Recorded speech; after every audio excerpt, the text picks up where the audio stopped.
I went on a reality show where I told the whole world I'm a virgin. And to answer your question right away, I do believe that most people were being truthful. Here's how I booked the show.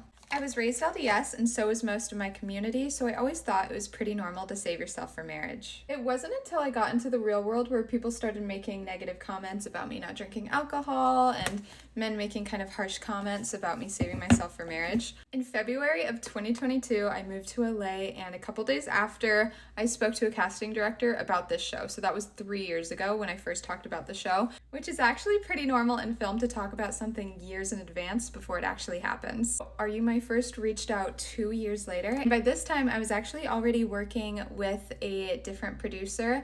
He was pitching me for a show called TLC Virgins. This producer would say things like, I really love your story and I'm rooting for you in your life. And it was really, really cool to hear things like that from like this producer, someone who creates reality shows. So in my mind, I was fully planning on signing on to this show. I loved how they would be following my everyday life. But if you guys know anything about entertainment, like once one thing comes, it's kind of like a ripple effect. All of a sudden, I had like all of these shows reaching out to me. I can't tell you because they do make you sign NDAs. Are You My First was one of the shows that reached out, and I had talked to them before. That was just the best fit for me, so that's what I ended up going with.